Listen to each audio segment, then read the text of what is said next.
And that's what I coined the phrase, conscious comedy. Okay. Well, there was a time.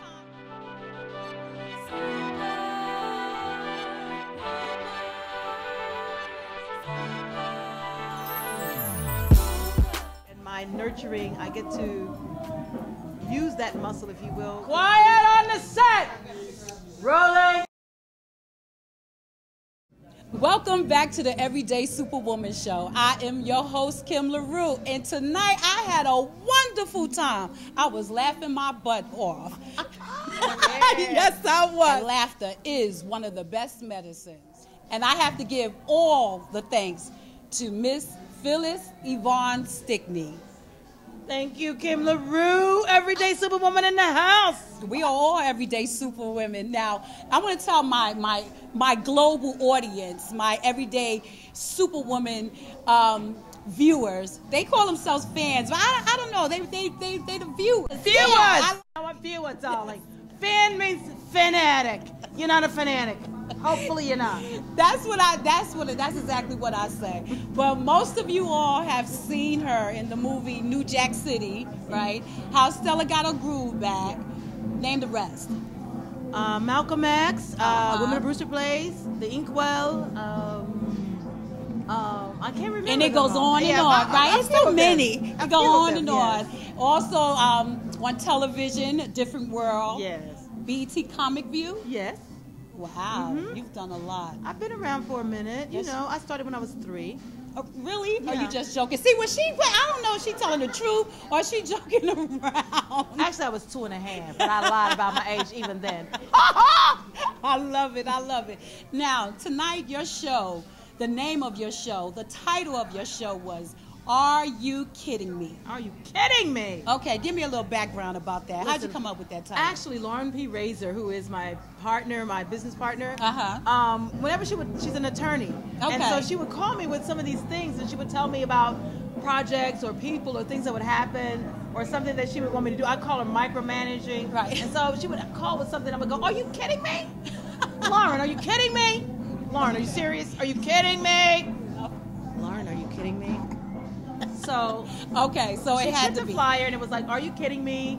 And I liked it, so we kept. I loved it too. It was perfect. Yeah. Absolutely perfect. So tonight's theme was conscious comedy. Conscious, yes. Why conscious comedy and not ignorant comedy?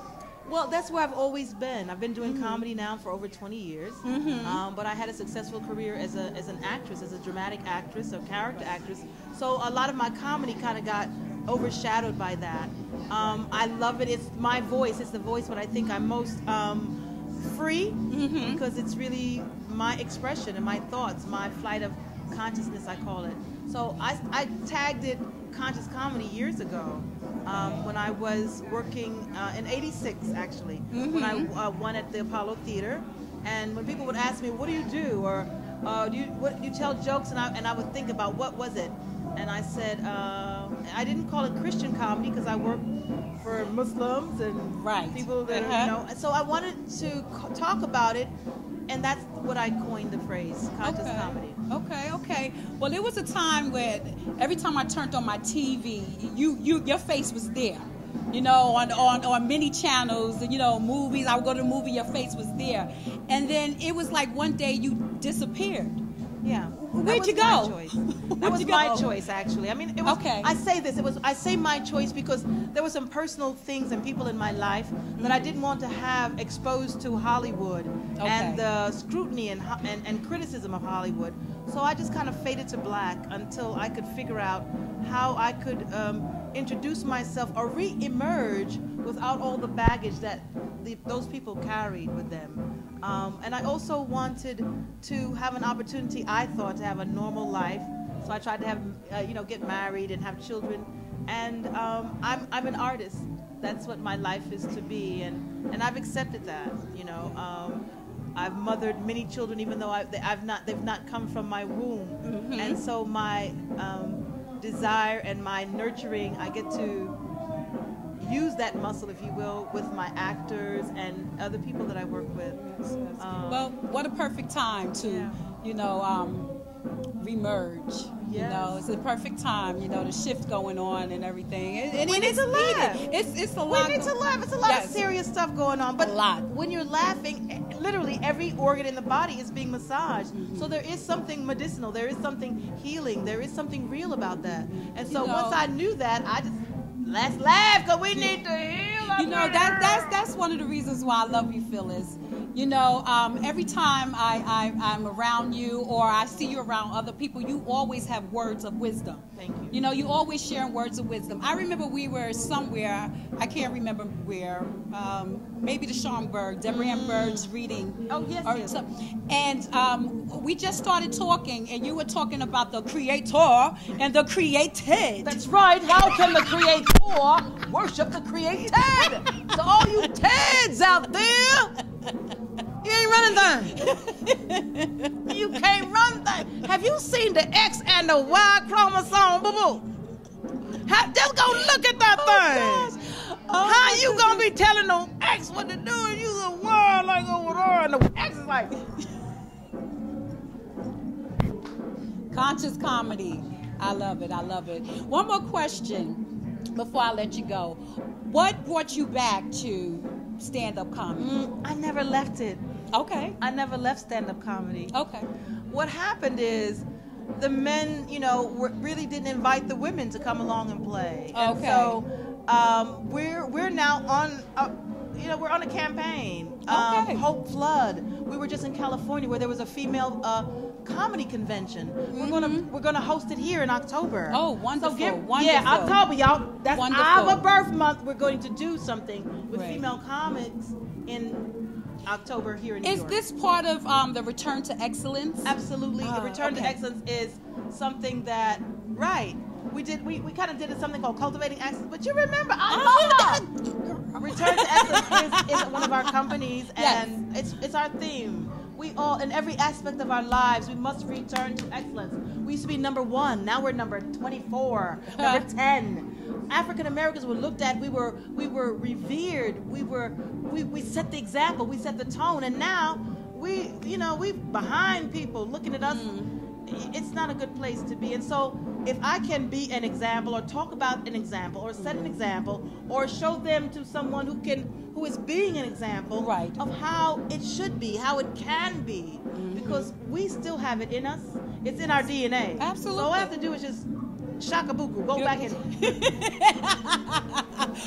jumpstart. Channel it, right? Yeah, just get in there and, get that thing going. Love is in there. Yeah. Y'all done tried everything but love. You done tried hate, you done tried war, you done tried drugs. Try a little love. Put love in the equation. That's what our babies need. They don't need you hollering at them. How you gonna call a baby an MF all them times and it's still in the stroller, in the Pampers? Oh. Please, somebody better talk about it. And I'm here. Thank you. And thank you for being chocolate. On purpose with a purpose. Oh, thank you, Phyllis, for taking your time, Thank you, sharing your wisdom like you always do. I want to just introduce you to the babies that came on with me. I call them my babies. Oh, they're yes. my special babies. Yes. Because they looking around saying, who the babies? You. Trina's got to come on. Trina, come here, Trina. Trina be real. Trina be real. Go around that way. Trina be real. Let me just tell y'all. Come. Y'all gotta keep your eyes out because she ain't no She is Trina, girl. When I saw you, it was last week, right? Yeah. We was at a party together, and what you said something that made me laugh, and you said you a real yellow sister. Yeah, I said I'm a real chocolate yellow sister. That's what you said. She the darkest yellow girl I know. That's what she said. She was absolutely wonderful also. Where are you going to be performing soon? Anytime soon? Where? Yes. Wherever you see Phyllis, you'll see me. Okay, well that's a good look. That's a good look. We got something called Real and Raw. Yeah. We've been working together. This is my daughter. I mean, she's not she didn't come from my womb, but her mother, before she made transition, she shared her with me. And so this is my child. She's been my child now for 12 years. Well, you're a lucky kid, huh? You're a lucky kid. Yeah. Well, I feel lucky and honored and special and blessed. I'm in the middle of these wonderful sisters. This is what it's about. It's about the the support. You know, we have to support one another. This is what it's about. Well, ladies, thank you so much. Thank you. Thank you. I'm looking forward to the next one. That's right, and we're gonna have a raise of flavors next time with us too. You know, get your little drink on. You know what I'm saying? Not that liquor drink, but that healthy drink, that elixir, good for the body. Ain't got no GMOs in it neither.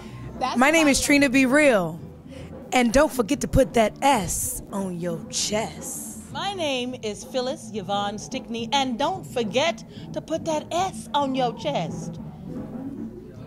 We are all Cocoa Girls, and don't forget to put that S on your chest.